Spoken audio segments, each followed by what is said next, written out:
साथियों, मैं आपका दोस्त शैलन सिंह और आज मैं बात करने जा रहा हूँ कि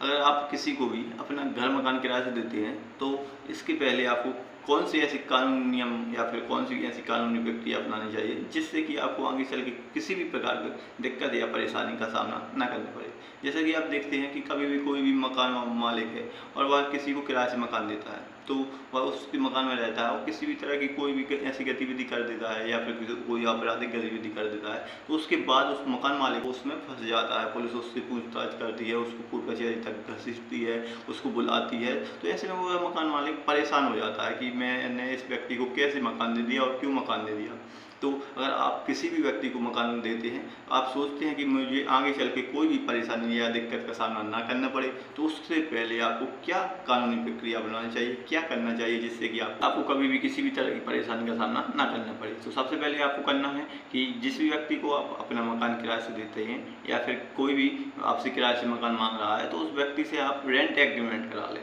सबसे पहले आपको जो भी व्यक्ति आपसे किराए से मकान मांग रहा है या फिर आप किराए से मकान दे रहे हैं तो उस व्यक्ति के साथ आप एक रेंट एग्रीमेंट करें जिससे कि आपको कभी भी आगे चल के किसी भी तरह की दिक्कत का सामना ना करना पड़े। रेंट एग्रीमेंट से होगा ये कि आपके पास भी प्रूफ होगा कि आपने उसको किराए से मकान दिया है और उस व्यक्ति के पास भी प्रूफ होगा, उसके पास भी सबूत होगा कि मैं इनके मकान में किराए से रह रहा हूँ, जिससे कि आपको आगे चल के किसी भी दिक्कत परेशानी का सामना नहीं करना पड़ेगा। अगर वो किसी भी तरह से उस मकान में कोई भी आपराधिक गतिविधि कर देता है या फिर किसी भी तरह से कोई ऐसा कार्य कर देता है जिससे कि आप फंस जाएँ, तो इसमें आप उस स्थिति में आप बच सकते हैं और आप पुलिस से कह सकते हैं कि मैंने इसको किराए से मकान दिया था। और फिर उसके बाद मैं बता दूं आपको, जिस भी व्यक्ति को आप किराए से मकान देते हैं उसके साथ रेंट एग्रीमेंट कर लें, रेंट एग्रीमेंट करें और उसके बाद ही आप उसको मकान दें। ऐसा नहीं है कि आप किसी भी व्यक्ति के साथ रेंट एग्रीमेंट ना करके उसको मकान दे देते हैं और फिर सोचते हैं कि मैं बाद में रेंट एग्रीमेंट करा लूँगा, तो ऐसी स्थिति में आप फंस जाएंगे। आपको मैं बता दूं कि वो 2-4 महीने रुकेगा, उसमें कोई भी किसी भी तरह की आपराधिक गतिविधि कर देगा, तो ऐसे में आप पर कानूनी कार्रवाई होगी और आप भी उस मैटर में फंस जाएंगे। तो आप सबसे पहले उस व्यक्ति को, जिसको भी आप किराए से मकान देते हैं, उसके साथ एक रेंट एग्रीमेंट करा के उसको रहने दें मकान में, वरना उसको ना रहने दें। रेंट एग्रीमेंट हो जाता है ना, तो उसके बाद आप उसको चाबी सौंप सकते हैं उस कमरे की या फिर मकान की, उसके बाद ही आप उसको रहने दें जब उसके साथ आप रेंट एग्रीमेंट कर लें। एग्रीमेंट कराने के बाद मैं बता दूं आपको करना क्या है। आप जिस व्यक्ति को किराए से मकान दे रहे हैं, आपका रेंट एग्रीमेंट हो गया, उस व्यक्ति की आपको आधार कार्ड की फ़ोटो कापी लेनी है और उस व्यक्ति की एक पासपोर्ट साइज फ़ोटो लेनी है। उसके बाद दोनों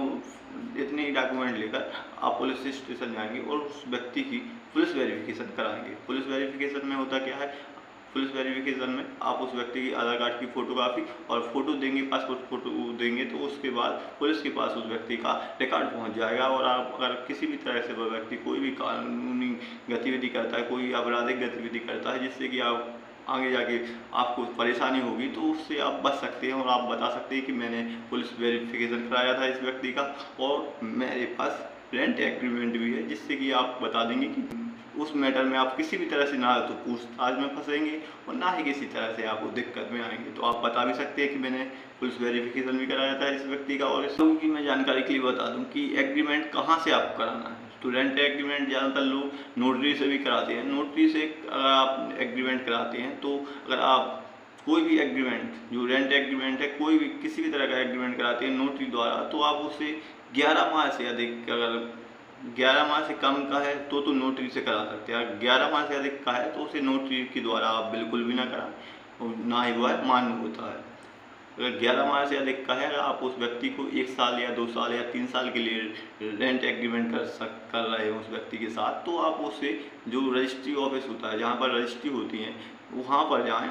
वहाँ से एग्रीमेंट बनवाएं और आप जितने भी साल के लिए उसको रेंट एग्रीमेंट बनाना चाहते हैं उसके साथ, वो बना सकते हैं आप। हाँ, थोड़ा खर्चा आता है, आप रजिस्ट्री ऑफिस जाते हैं, लेकिन हाँ, यहाँ पर पक्का काम हो जाता है। क्योंकि मैं आप लोगों की जानकारी भी बता दूं कि जो नोटरी द्वारा जो रेंट एग्रीमेंट होगा वो 11 माह से कम या फिर 11 माह तक ही मान्य होगा। कोर्ट में आप 11 माह का बनाते हैं और उससे अगर अधिक बनाते हैं तो आपको रजिस्ट्री ऑफिस जाकर ही बनवाना पड़ेगा। अगर आप नोटरी द्वारा 11 माह से अधिक का बनाते हैं तो वो कोर्ट में मान्य नहीं होगा, वो आप कोर्ट में नहीं बता सकते या फिर अपने पक्ष में उसको नहीं रख सकते हैं किसी भी तरह से। तो आते हैं तो आपका नोटरी वाला जो रेंट एग्रीमेंट है वो मान्य नहीं होगा। उसको आपको कोई भी रेंट एग्रीमेंट बनाते हैं तो वो 11 माह से अगर अधिक का है तो उसे आपको रजिस्ट्री ऑफिस द्वारा ही बनवाना पड़ेगा। तो अगर किसी को भी मकान किराए से देने के पहले रेंट एग्रीमेंट करा लेते हैं और उस व्यक्ति की पुलिस वेरिफिकेशन करा लेते हैं तो इसके बाद आप अगर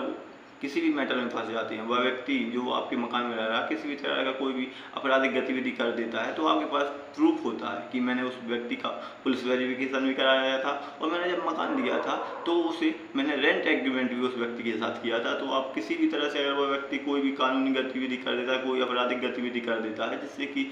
आपका जो नाम आएगा तो पुलिस आप पर कोई भी जोर जबरदस्ती नहीं कर सकती है और आप किससे ज़्यादा पूछताछ भी नहीं कर सकती है जिससे कि आपको डिस्टर्ब हो या फिर आपको परेशानी आए। तो आपको यह जानकारी कैसी लगी हमें कमेंट में बताएं। और अगर आप किसी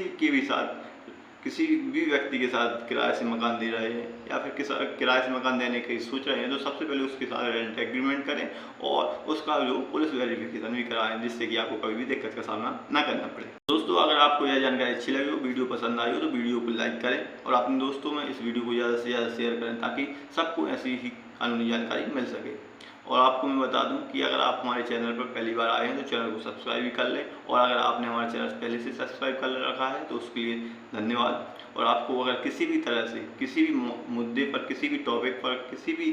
केस पर कोई भी प्रश्न है, कोई भी सवाल जवाब है तो आप हमें कमेंट में बता सकते हैं, हम आपका रिप्लाई ज़रूर करेंगे। तो फिर मिलते हैं ऐसी लीगल जानकारी के साथ। तब के लिए जय हिंद, जय भारत।